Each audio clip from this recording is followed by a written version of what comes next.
So hello, thank you so much for coming. Just before I start, I'm very nervous about this. I don't really do performance work anymore, but when Ollie asks, you have to answer the call. I also just want to acknowledge everyone in Waterford Youth Arts. There's so many people here today that I've worked with over the years, and it's lovely to see you all. And to everyone in the front row especially, we've been in writing classes together, we worked in the lit together, we started it, and to Rose, who is a college buddy of mine, it's all very full circle, so it's lovely to be here. My piece is a little sad, and it's a bit whiny, but I hope that it's okay. So I'm going to start it now. Sorry to jump out of character. Okay, I'm going to stay here, because then the mics won't reverb. Part 1, coming up. I don't remember learning to read, but I do remember wanting to impress people with it. I remember waiting in line to say my spellings out, little bitten fingers under big 4-syllable words. I misremember grey Saturday afternoons watching the telly box, rubbing my little hair to the screen, puppeteered by static. I think my parents thought that I was depressed, so they enrolled me in a theatre summer camp when I was 8. First mistake. They stressed to the small child that it would be much better than Pony Club, so heels dragging, eyes sagging like oversaturated sandbags, I find myself in Tyker Industrial Park, wrapping Clooney Baggs' car in Christo paper, little hands sinking into other worlds of poster paint. I learned to love the games and the stories that the older children told. I am constructing alternative realities and imaginaries, and it is allowed. We're never asked to grow up, but when we do, in many ways, I learned my first curse word. Fuck! It's fun, isn't it? It's on my tongue. It feels like sherbet fizzing and opalescent. I blame the Brown twins, where is he? And the Kavanagh boys. We kick fallen plaster rocks at the end of the yard and educate together. The planter boxes are pink, and the railings are the hue of dirty Celtic tiger blue. After that, my parents sent me to a film class because they thought under 11's basketball was too violent. To be fair, have you met the Ursuline girls on a bad day? But a nice man named Ken showed us how to set up a tripod, and with a small class of medium-sized children, we played make-believe from 4 until 7 on a Thursday. I don't remember what we made, but I do remember that very old, large, old-school JVC video camera and the paw print feel of those early 2000s buttons. I stomped my feet and protested because the Munster girls' final was around the corner, and I wanted to be part of my school team, but God loved my parents. They wanted me to be an individual. So when the class won, against all the odds, I watched them skip out of the Mercy Gates as winners together while I was carted off to film class. I was getting bullied in secondary school because I was weird and did art, so I did it anyway because I really enjoy pissing people off. I remember his foot launching into my stomach, and then I remember it launching into my face as I tumbled down the hills in Newgrange. I can feel that sherbet fizz again. I can taste some blood in my mouth. That's new. But it will become familiar. My bottom teeth are loose, and I come home with cold sockets. My parents freak out. They call the teachers, who do nothing, of course. They don't even speak to the boys who did it. And I wonder if it's this bad now, with all of my secrets deep beneath my breastbone, what will happen when they find out? I decide they must never, but the summer comes and I do a play, and another play, and another play, and plaster Paris props until my hands peel and I feel alive. And all those people who matter so much from September to May don't exist to me, and I don't exist to them, and that feels incredible. It still doesn't quite feel like belonging, but it feels like little bells softly ringing in my chest, and that is better. A mentor tells me with prophetical gaze that I will not be an actor, but wait a few years, and maybe, potentially, you could be a writer. I guffaw. Never, no. Not my thing, not my bag, nah. So I started writing because I had a crush on a girl, and you couldn't be gay in Waterford.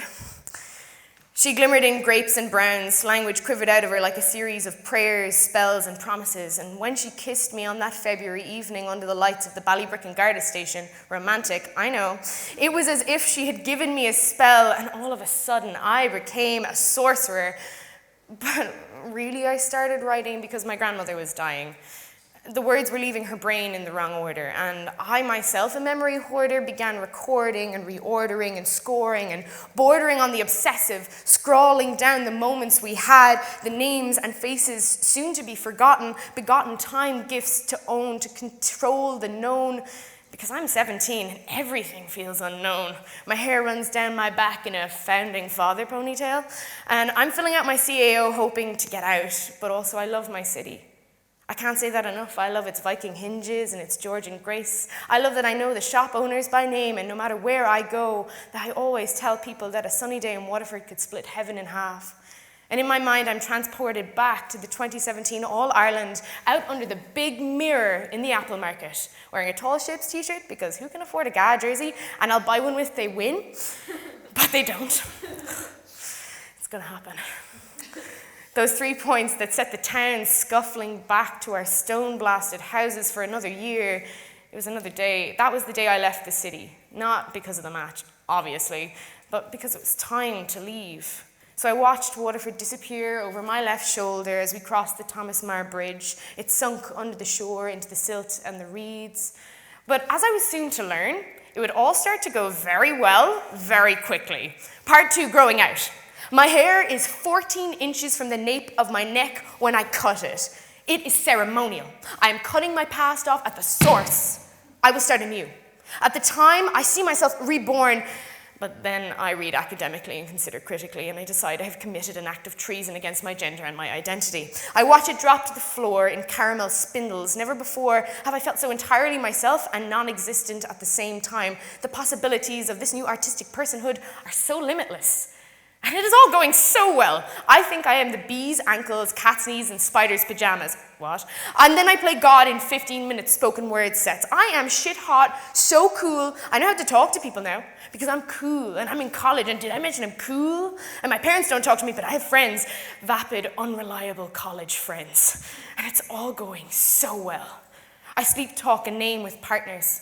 I trace the letters of it on the glass in my shower. I bring out pain at every opportunity, and I violently break myself online. It is mine and not mine all at once, but it's all going so well. Everyone has an opinion on the career trajectory, and I can't stomach journals and people rejecting me, but it is all going so well. I turn from my old friends like a selfish mythological lesson. People tell me they can't understand my Loyesque poetry and obscurity, so the further into the art I fall, the clearer it becomes to me that I don't belong in the safest place I ever thought. But it's all going so well. And despite the tours and despite the soul bearing, nobody asks for so much oversharing, but it's all I know how to do.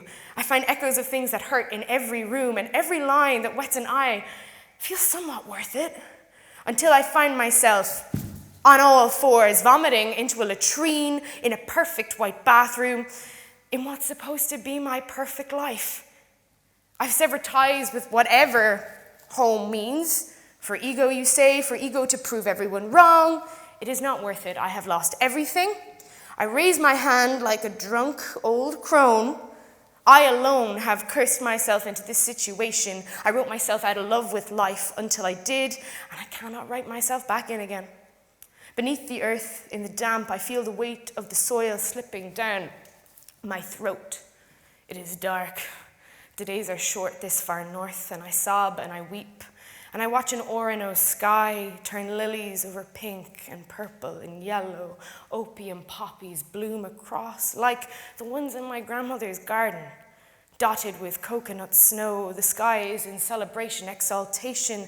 The air is like sherbet on my tongue. It is fizzing behind my eyes.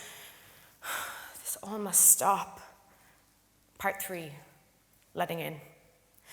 6 months on, back down here again, I'm hunched over, crying on the floor in the tills by the Ferrybank Aldi. My mother has spilt yogurt on the floor. It topples like some great empire from the disinfected silver counter where we scanned our groceries before packing. I am having the strangest panic attack of my life. My lungs heaving for this yogurt. which is a perfectly fine yogurt, a culture, a gut mover, ha. But utterly destroyed and corrupted by the tumble. I am 20 years of age, uncomposed, having a meltdown like a child. People awkwardly avert their eyes, valid, or don't care, also valid. Everyone is melting down and dying. It's a pandemic after all, and we're trying to get from one day to the next. But I haven't felt anything this big in months. I'm on a lot of drugs so that I don't. And I don't write anymore, because I've given that up. And when I write, I'm unfair, or I'm too honest or too blunt, and that causes upset. So I cry at the tills in the ferry bank Aldi, and my mother carries me out of the shop. And you see, this observant prick of a finger 4 years later, this slating of a moment and out-of-body experience with this yogurt and the discombobulating fluorescence in Aldi ferry bank, shout out to them, is why I might be an artist. Like it or not, everything is beautiful even when it's ugly, and everything is to be examined and pulled apart and analyzed and analyzed. And I start spending a lot of time sitting still. I watch light travel along the back wall of my room, most of the time because I don't have the energy to move anymore. Sometimes because I'm learning and trying to train myself to find it beautiful. I think about my friendship with a dead poet who never knew me. I think about all the stories that could be in me if I tried, but I'm too scared to write. My first gig in recovery, I realize I've developed a stutter.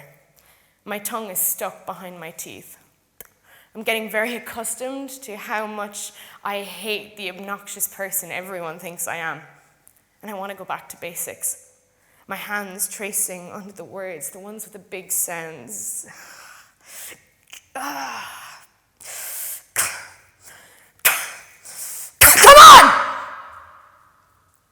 I'm learning to be patient. I'm not the best in show anymore. I'm barely mediocre. But it's starting to be okay because I'm learning back into the fact that I don't have to be that old character.